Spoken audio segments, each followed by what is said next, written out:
Halo teman-teman, kembali lagi bersama SK Studio. Kali ini saya akan kembali membawakan alur cerita film yang berasal dari India dengan judul Zila Ghaziabad.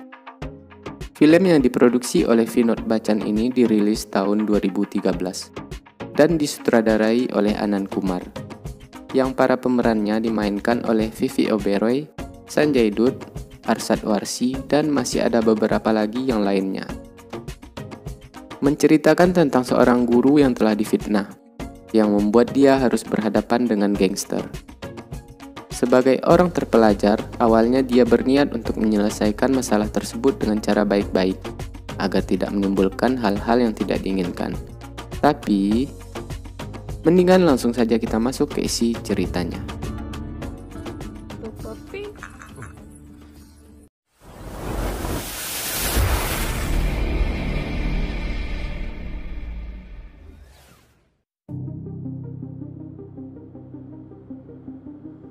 Film diawali dengan suasana di kereta yang sedang dirampok oleh sekelompok preman.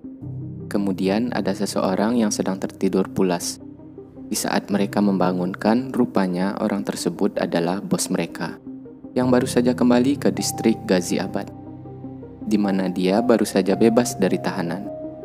Namanya Fauzi, salah satu bos geng di daerah Ghaziabad dan mempunyai pengikut yang cukup banyak.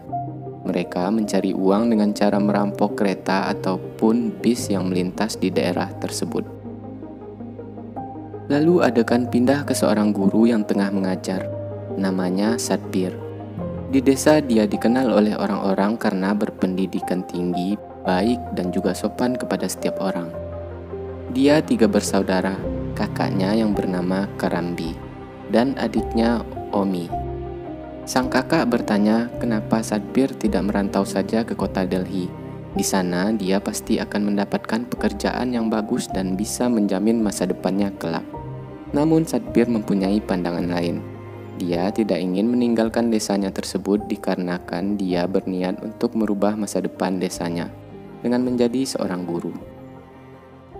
Keesokan harinya datang seseorang menyampaikan pesan kepada Sadbir bahwa ketua ingin bertemu dengannya.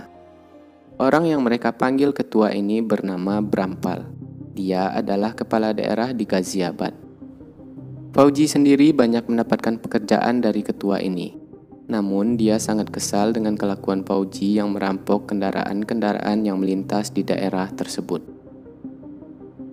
Polisi yang mengawal bis yang dirampok Fauzi semalam meminta bantuan ketua agar bis dan senjata yang telah dirampas oleh Fauzi itu dikembalikan. Tak lama kemudian datang Sadbir.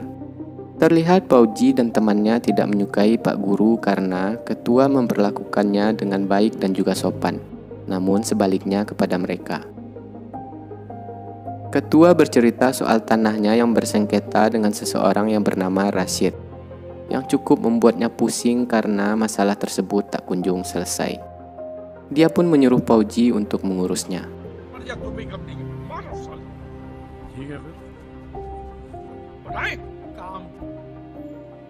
Kemudian Pak Guru pun berkenan untuk membantu menyelesaikan masalah tanah tersebut, yang membuat ketua senang. Menurut ketua, kekerasan tak akan menyelesaikan masalah seperti ini. Hanya pengetahuan lebihlah yang bisa menemukan jalan keluarnya. Terlihat anak ketua menyukai Sadbir. Di saat menyajikan minuman, dia memberikan kode kepada Sadbir.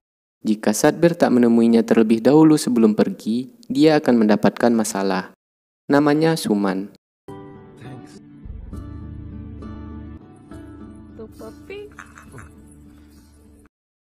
Dan benar saja di saat Sadbir hendak meninggalkan tempat itu, dia disiram oleh Suman, yang membuatnya basah kuyup, dan memaksa Pak Guru tersebut untuk mengeringkan bajunya dahulu sebelum pergi.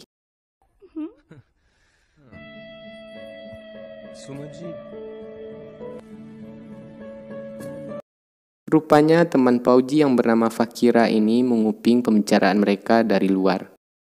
Film tuh romantik ho rahi hai.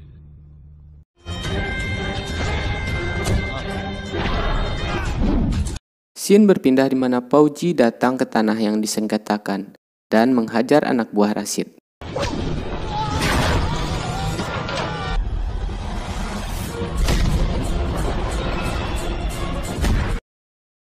yang membuat Rashid emosi.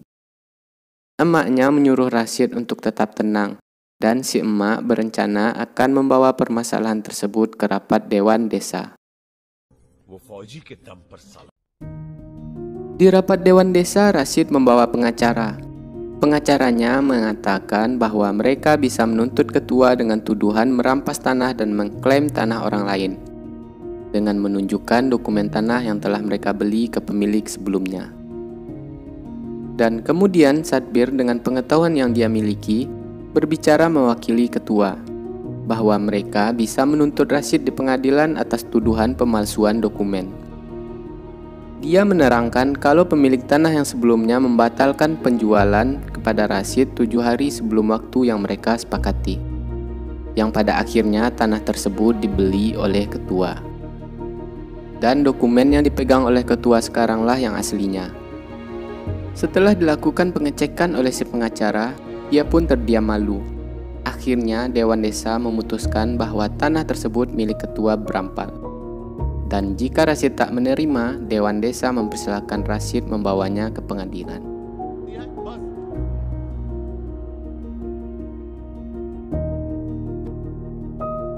Adegan berpindah di mana ketua sedang mengamuk kepada fakir. Dia menyuruh fakir mengurus surat untuk sebidang tanah, namun si fakir malah membuat atas namanya sendiri. Tak lama kemudian datang Pauji. Pauji berniat meminta uang sebesar 2 juta kepada ketua untuk acara pernikahan adiknya. Namun ketua menolaknya lantaran selama ini dia sudah membayar mahal Pauji setiap melakukan pekerjaan. Lalu kemana perginya uang tersebut, ungkap ketua. Tapi ketua bersedia memberinya sebesar 1 juta.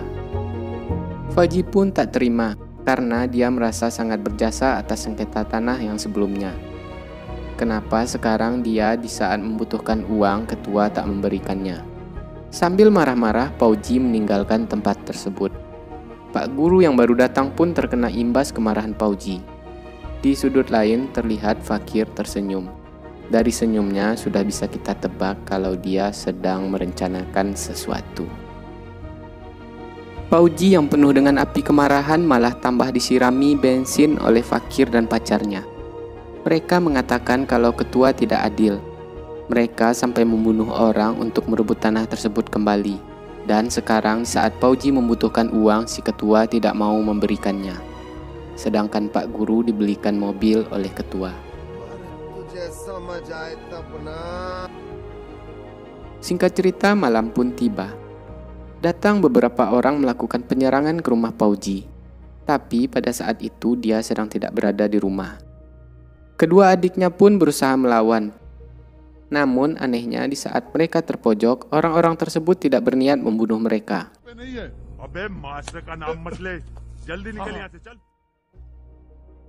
Pauji pun merasa terhina sebagai jawara preman di daerah tersebut, masih ada orang yang berani macam-macam dengannya. वैसे तो बड़ा गुंडा बना फिरता है पूरे गांव में देख क्या भाई कोई सुराग नहीं छोड़ा रहा. Fakir yang baru saja tiba di sana langsung menggiring opini mereka kalau pelakunya adalah Pak Guru. Lalu seketika adiknya Pauji mengingat percakapan dari salah satu pelaku yang mengatakan, "Guru, Pauji sedang tidak ada di sini." Hanya Sadbirlah yang dipanggil guru oleh orang-orang di daerah sana. Tanpa pikir panjang, Pauji langsung mencari Sadbir. Di sini kalian juga pasti sudah tahu kan siapa pelaku yang sesungguhnya? Di jalan, mereka dihadang oleh ketua, dan ketua mencoba menenangkan Pauji. Dia berjanji bahwa dia sendiri yang akan membunuh orang yang melakukan penyerangan tersebut, dan meminta agar Pauji menunggu hingga besok sampai dia bisa menemukan pelakunya tersebut. Di sisi lain, Sadbir yang hendak pergi menemui Pauji untuk menjelaskan bahwa bukan dialah yang melakukan penyerangan tersebut, tidak diizinkan keluar oleh emaknya. Si emak termakan omongan fakir yang sebelumnya bertemu dengan dia, menyarankan agar si emak tidak mengizinkan Sadbir untuk keluar rumah terlebih dahulu, dan mengatakan kalau Pauji itu adalah orang yang gila, bisa berbuat hal-hal yang tidak diinginkan. करना Kembali ke Pauji, orang yang mempunyai sifat temperamen bertindak tanpa berpikir panjang, sedang dikompor-kompori oleh orang-orang di sekitarnya. Dan sekarang mereka sudah tidak percaya lagi dengan ketua. Mereka menduga ketua sudah pasti berpihak kepada Pak Guru. Fakir pun mempunyai ide. Tak lain tak bukan idenya tersebut ialah mengajak Fauji merapat ke gengnya Rashid. Rashid memberikan uang sebesar 5 juta kepada Fauji untuk membantu biaya pernikahan adiknya. Dan dia juga berusaha untuk meyakinkan Fauji agar bisa bergabung dengannya. Sekarang Fauji pun telah merapat ke kubu Rashid.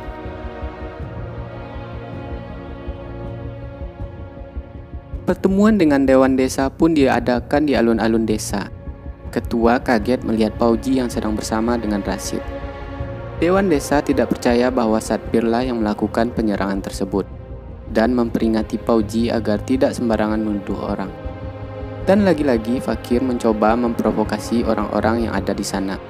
Dia beranggapan tak ada alasan untuk tidak mencurigai Pak Guru. Fakir menuduh Pak Guru ingin menyingkirkan Fauji agar dia bisa menguasai properti-properti milik ketua. Kemudian Satbir diizinkan untuk menyatakan sikapnya. Dia berkata kalau dia sangat menghormati Fauji dan sudah menganggap Fauji seperti abangnya sendiri, dan juga menganggap adik-adiknya Fauji seperti kerabatnya. Seharusnya Fauji berpikir 2 kali untuk langsung menuduhnya. Sudah pasti Fauji tidak menerima pembelaan guru tersebut dan malah memakinya, yang membuat guru tersebut emosi. "Hai Fauji, hanya karena aku menghormatimu bukan berarti aku seorang pengecut," ungkap Satbir. Itu pun membuat Fauji marah dan ingin menembaknya. Melihat Fauji ingin menembak Satbir, salah seorang dewan desa mencoba menghentikannya dengan melemparkan sendal kepada Fauji, yang membuat dialah yang ditembak oleh Fauji. Terjadi keributan hingga Fauji harus dibawa oleh orang-orangnya pergi dari sana.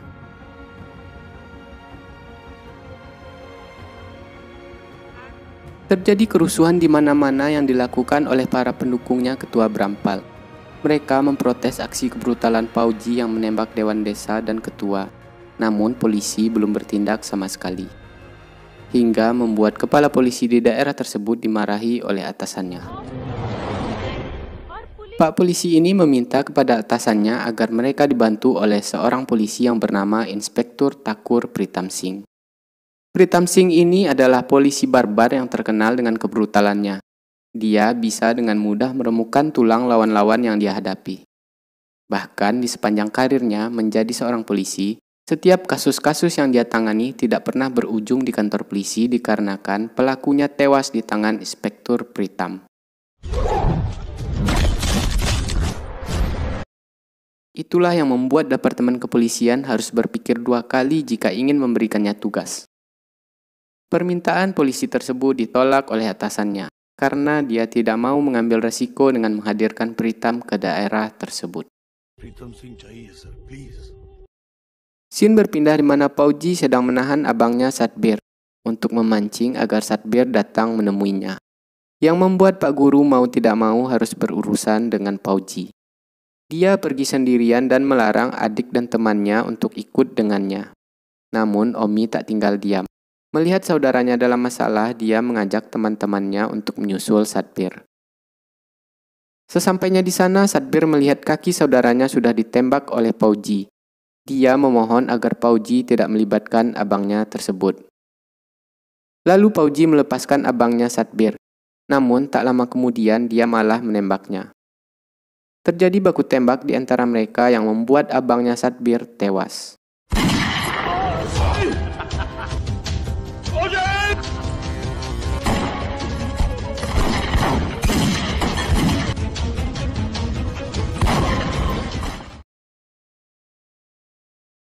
Keesokan harinya Satbir datang menyerang dan membunuh saudara laki-laki Fauji. Kemudian dia memperingati Fauji bahwa dia sekarang sudah mulai bergerak.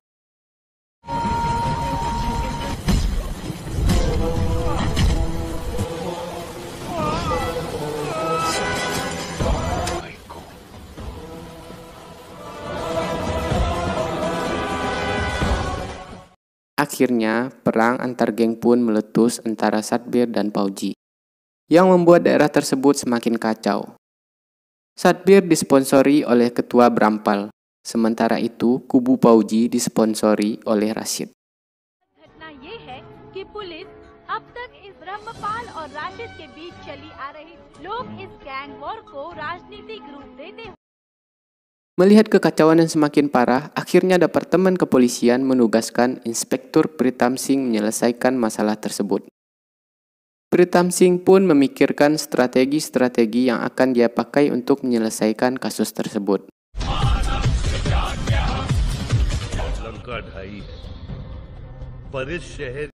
Adegan berpindah di mana Pauji berhasil membunuh ketua, di saat ketua selesai beribadah.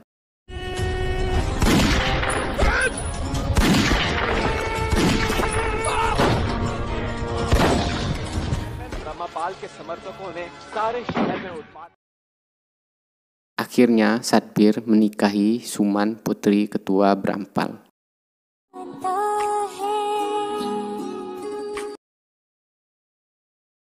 Departemen Kepolisian memasang bounty sebesar 1 juta untuk siapa saja yang berhasil menangkap Satbir ataupun Pauji, karena mereka berdualah sumber kekacauan yang sedang terjadi sekarang.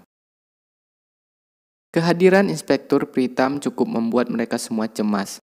Rashid menggelar pertemuan dengan rekan-rekannya, membahas tentang Pritam Singh. Dan tiba-tiba, Inspektur Pritam sudah berada di sana.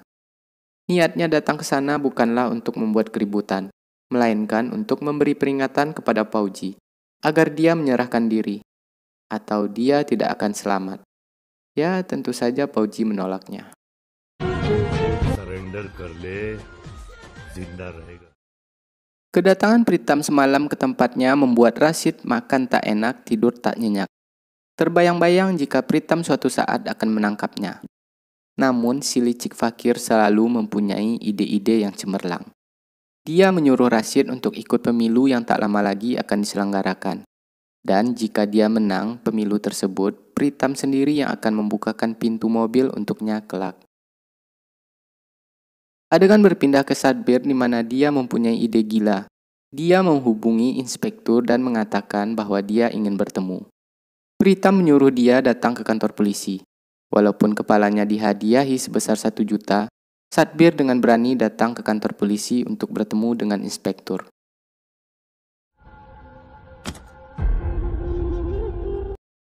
Setelah sedikit basa-basi, Pritam berkata kalau dia menginginkan Pauji. Hal serupa juga diucapkan oleh Satbir. Perkataan Pritam tersebut tidak serta-merta kalau dia tidak bisa menangani Pauji. Dia memilih memihak kepada Satbir karena akan mempermudah pekerjaannya. Begitu juga dengan Satbir. Pritam langsung mengajak Satbir pergi untuk menunjukkan kepada Pauji bahwa dia sekarang bergerak dengan musuh bebuyutannya.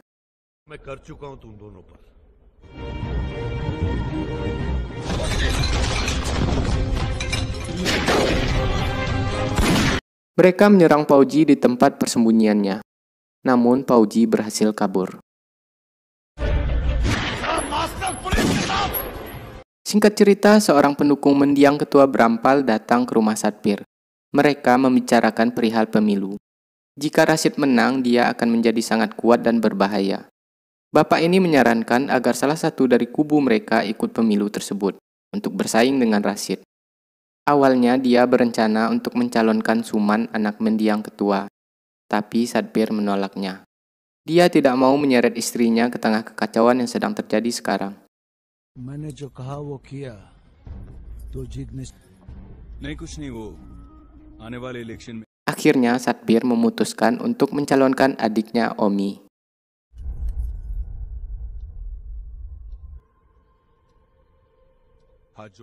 Hari-hari kampanye pun tiba.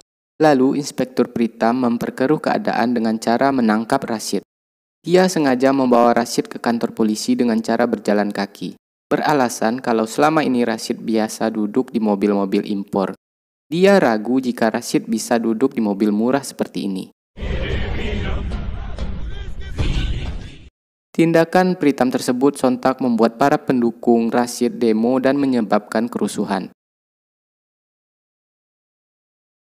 Di tengah kerusuhan itu, menyelinap Satbir dan gengnya menggunakan seragam polisi. lalu menembak anggota Pauji dan Rashid. Tak butuh waktu lama, akhirnya Rashid tidak jadi ditahan, karena dia kenal dekat dengan jaksa di sana. Adegan berpindah ke Pauji dan gengnya datang ke rumah Sadbir. Kemudian mereka menembak secara membabi buta, membuat istri Sabir tewas terkena tembakan.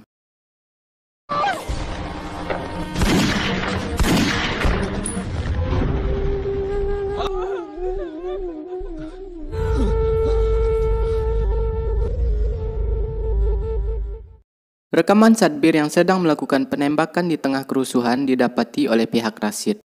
Sekarang temannya jaksa ingin melaporkannya kepada pemerintah. Otomatis polisi Pritam tidak akan bisa lagi membantunya. Adik Sadbir dan teman-temannya menangkap pacar Pauji.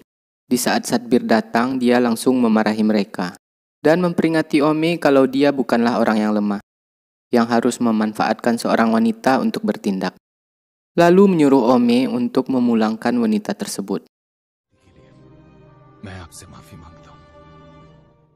Tak lama setelah Sadbir pergi, datang Pauji dan gengnya. Terjadi baku hantam di antara mereka yang membuat Ome meregang nyawa.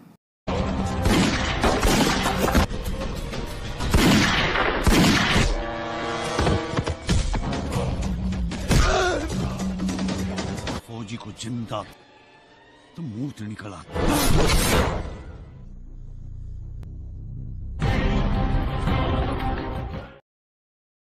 Sesampainya di rumah, adik perempuan Pauji melihatkan rekaman antara Inspektur Pritam, Rashid, dan juga si licik Fakira.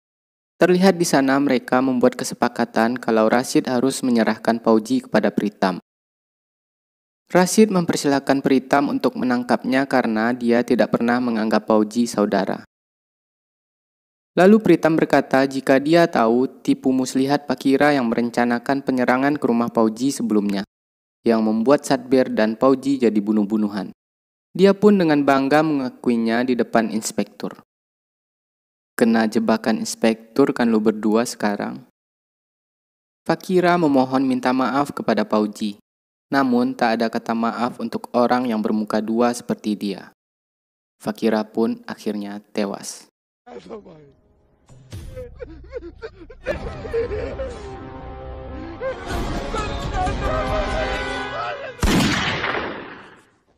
Singkat cerita, Pauji datang menemui Rashid.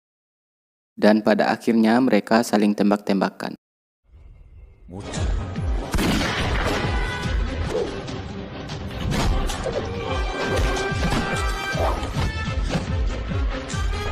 Kemudian Inspektur Pritam juga ikut nimbrung di tengah-tengah mereka.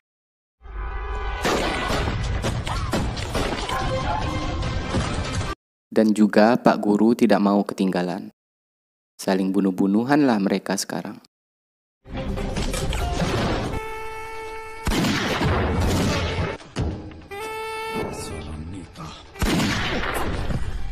Rashid berhasil dihabisi oleh Pauji. Dan berikutnya dia by one dengan Sadbir.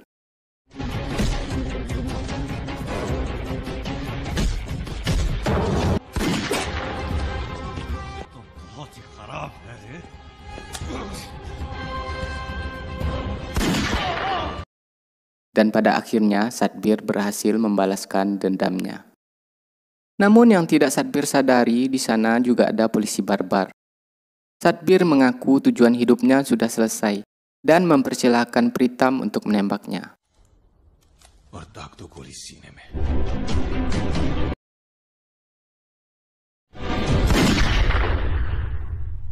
Namun kali ini Pritam Singh tidak membunuh buruannya. Ada sesuatu tentang Sadbir yang membuat hatinya tersentuh. Untuk pertama kali di sepanjang karirnya menjadi polisi, Pritam Singh mempunyai tahanan secara hukum. Lalu film pun selesai. Gimana teman-teman filmnya? Mungkin inilah yang disebut fitnah lebih kejam dari pembunuhan. Oleh satu fitnah, berapa nyawa jadinya melayang. Oke lah, sampai di sini dulu untuk filmnya. Terima kasih banyak buat kalian yang sudah menonton video ini, apalagi sampai habis. Jangan lupa like, komen, dan subscribe. Dan sampai jumpa di video-video berikutnya. Wassalamualaikum warahmatullahi wabarakatuh.